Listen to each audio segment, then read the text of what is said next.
원자력 기사 핵심 유형 풀이 7번 원자력 운전 중 생성 동물질입니다. 풀이 영상의 지속적인 업로드를 위해서 구독 꼭 부탁드립니다. 문제 풀이가 잘못된 경우 고정 댓글로 안내하겠습니다. 댓글을 통해 추가적인 문제 풀이 해설은 하지 않습니다. 대신 영상을 시청하시는 분들이 댓글을 통해 의견을 나누는 것을 추천합니다. 매년 한 문제는 나오는 핵심 유형입니다. 가능하면 모든 내용의 숙지를 권장드립니다. 원자력 운전 중 생성되는 동물질은 제논 135하고 사마리움 149가 있는데 그 중에서는 제논 135가 훨씬 빈출되는 핵종입니다. 먼저 제논 135를 보면은 디케이 체인이 아이오다인 135, 제논 135, 세슘 135고요.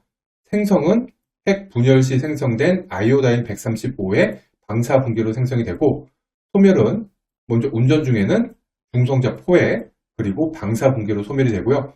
정지 후에는 중성자 생성이 없잖아요. 따라서 방사 분기로만 소멸됩니다.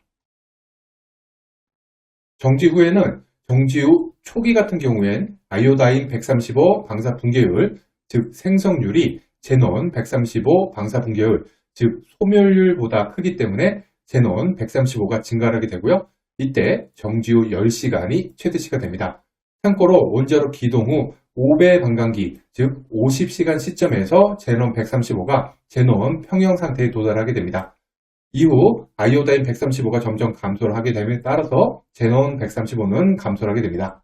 그리고 원자로 재기동 불능 시간, 리액터 데드타임도 중요한데요. 이게 뭐냐면은 재가동을 하기 위해서는 원자로 정지 후 생성된 제논 135의 양보다 제어봉 인출에 따른 정반응도가 커야 됩니다. 이와 같이 원자로 정지 후 생성된 제논 135로 인한 가동 능력 상실 시간을 원자로 재기동 불능 시간이라고 합니다. 이번에는 사마리움 139 살펴보겠습니다. 디케이 체인이 프로메티움 149에서 사마리움 149로 방사 붕괴가 되고요.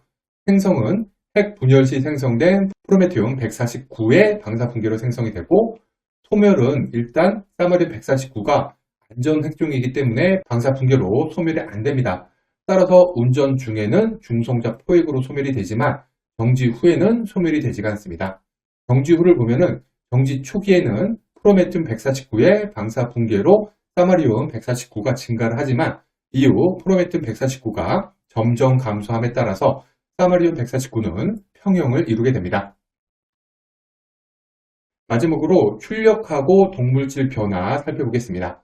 운전 정지 후 아이오다인 135의 양은 운전 중 출력에 비례하기 때문에 출력이 클수록 제논 135의 첨두값과 첨두값까지의 소요시간이 길어지게 됩니다. 평형 농도는 중성자 포획하고 방사 분기로 인한 소멸률하고도 관련이 되어 있기 때문에 출력에 정비례하지는 않습니다. 사마리움 149 같은 경우에는 첨두값까지 소요시간이 출력이 아니라 농축도하고 관련이 있습니다. 그러면 문제를 풀어보겠습니다. 23년 원자로 기초 12번, 원자로가 아래 그림과 같이 100% 출력으로 운전 하정 중 T0에서 정지한 경우 원자로 정지 후 제논 135의 거동으로 적절한 것은? 제논 135는 핵 분열 시 생성된 아이오다인 135의 방사 붕괴로 생성이 되죠. 운전 중에는 중성자 포획하고 방사 붕괴로 소멸을 하고 정지 후에는 방사 붕괴로만 소멸합니다. 따라서 정지 후 초기에는 아이오다인 135의 방사 붕괴율이 제논 135의 방사 붕괴율보다 크기 때문에 제논 135는 증가를 하고요. 이후 아이오다인 135가 점점 감소함에 따라서 제논 135는 감소하게 됩니다. 그것을 나타낸 그래프가 증가하다가 감소하는 1번이 되겠네요. 답은 1번 되겠습니다. 21년 1차 원자력 기초 18번, 원자로에서 생성되는 동물질에 대한 설명으로 옳지 않은 것은? 보기 1에 원자로 운전에서 중요하게 고려되는 핵분열 생성 동물질로는 제논하고 사마리움이 있다. 그리고 두 개가 중요한 거 맞죠? 제논 135랑 사마리움 149. 따라서 1번은 옳습니다. 보기 3, 원자로 정지 후 제논으로 인해 원자로의 작동 불능 시간이 존재한다. 원자로 정지 후 재기동까지 생성된 제논 135로 인한 가동 능력 상실 시간을 원자로 재기동 불능 시간이라고 하죠. 3번도 맞습니다.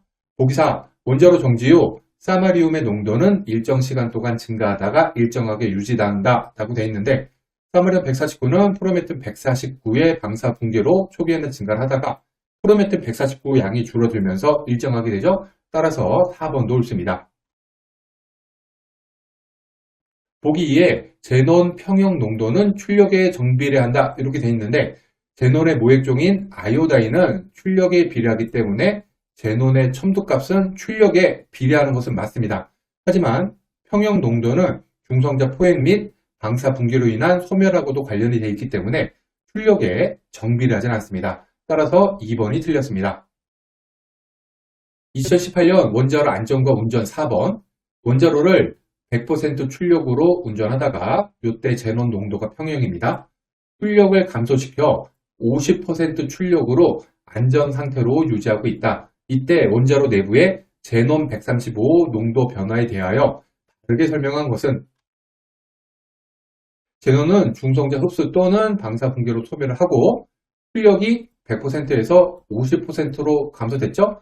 순간적인 중성자 감소로 인해서 중성자 흡수로 인한 소멸이 감소하게 됩니다. 따라서 출력 감소 직후에는 제논 농도는 증가하게 됩니다. 제논의 모액종인 아이오다인은 출력에 비례해서 최대치가 결정된다고 했잖아요.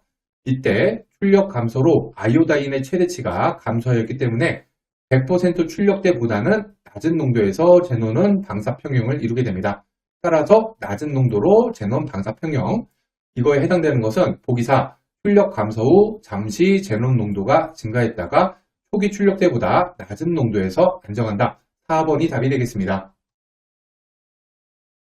2017년 원자로 기초 13번. 원자로에서 생성되는 동물진 사마리움 149에 대한 설명 중 틀린 것은? 사마리움 149는 출력 운전 중 발생하는 프로메티움 149의 방사 붕괴로 생성이 되고 중성자 흡수로 소멸하죠. 따라서 보기 1. 핵분열로부터 직접 생성되지 않고 프로메티움 149의 붕괴로부터 생성. 1번은 옳습니다. 그리고 보기 2. 원자로 정지 후에는 일정 값까지 증가한 후 일정 상태 유지 이렇게 되어 있는데, 정지 후에는 기존에 발생한 프로메티움 149에서 방사 붕괴로 계속 생성이 되지만 사마리움 149가 안정 핵중으로 중성자 흡수로 소멸되지 않기 때문에 프로메티움 149가 다 사라지고 난 후에는 일정 상태로 유지합니다. 따라서 보기 2도 옳습니다. 보기 3은 다시 운전을 재개할 때 중성자 흡수로 초기에 평형 상태 농도까지 감소 이렇게 되어 있는데, 다시 운전을 재개하게 되면은 중성자 흡수로 소멸이 되기 때문에 운전 시에 평형 상태까지 농도가 감소하죠. 따라서 3번도 옳습니다. 마지막으로 보기 4. 평형 상태의 사마리움 149 농도는 원자로 출력에 비례한다 라고 되어 있는데, 사마리움 149의 첨두값 및 첨두값까지 소요시간은 출력이 아니라 농축도랑 관련이 되어 있죠. 따라서 4번이 틀렸습니다. 2015년 원자로 기초 13번. 다음과 같이 원자로의 출력이 변화할 때 원자로 내 제논 135의 농도 변화를 다르게 나타낸 것은? 보시면 50% 출력으로 되다가 100% 출력으로 증가를 했네요. 이렇게 출력 증가를 하게 되면은 중성자량이 증가를 하고 제논 135의 모액종인 아이오다인 135의 양이 증가를 하죠. 그리고 중성자량 증가의 결과는 제논 135의 소멸이 증가를 하고요. 아이오다인 135의 증가는 방사 붕괴로 제논 135가 증가를 하게 됩니다. 요거는 단기 효과고 요거는 장기 효과에 해당이 됩니다. 따라서 출력 증가 직후에는 제논 135의 양이 감소를 하지만 이후에는 서서히 증가해서 평형을 이루게 됩니다. 제논 135의 최대치하고 최대치까지의 소요시간은 원자로 출력이 비례하잖아요. 따라서 평형을 이루는 농도는 50% 출력시보다는 높아야 되겠죠. 요거에 해당되는 게 보기 3. 감소를 하다가 평형을 이루는 농도는 50%보다 높은 거 3번이 답이 되겠습니다.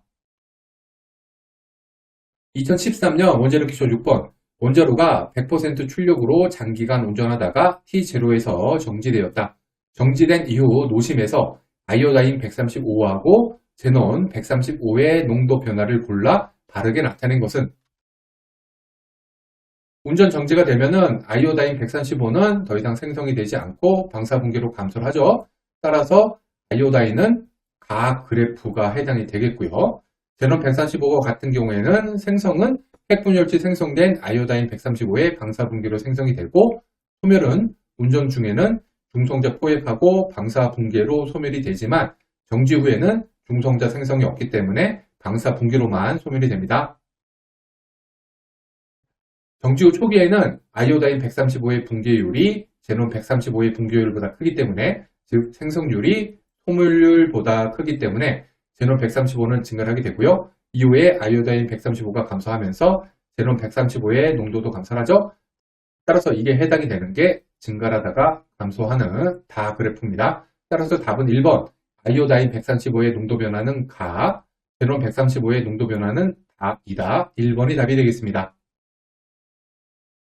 2011년 원자력 기초 1번, 동일한 형태의 원자로 A, B가 있다. A는 50%, B는 100% 출력으로 운전하다가 동시에 정지가 되었다. 정지 후 노심에서 생성되는 제논 135에 대한 설명 중 옳은 것은? 아이오다인 135의 생성은 원자로 출력에 비례를 하고, 아이오다인 135의 생성량이 많을수록 그 방사분기 핵종인 제논 135의 첨독가스는 커지고 첨독가까지 걸리는 시간도 길어지잖아요. 따라서 고출력인 B가 첨독값이 크고 소요시간도 깁니다. 답은 1번, 제논 농도의 첨독값은 B가 크고 각각의 첨독값에 도달하는 데 걸리는 시간은 A가 짧다. 답은 1번 되겠습니다. 2012년 원자력 기초 10번, 원자로 재기동 불능 시간에 가장 큰 영향을 주는 핵종은? 재가동을 위해서는 제호봉 인출에 따른 정반응도가 생성된 제논 135의 부반응도보다 커야 되죠. 이와 같이 원자로 정지 후 재기동까지 생성된 제논 135로 인한 가동 능력 상실 시간을 원자로 재기동 불능 시간이라고 하죠. 따라서 답은 1번 제논 135 되겠습니다.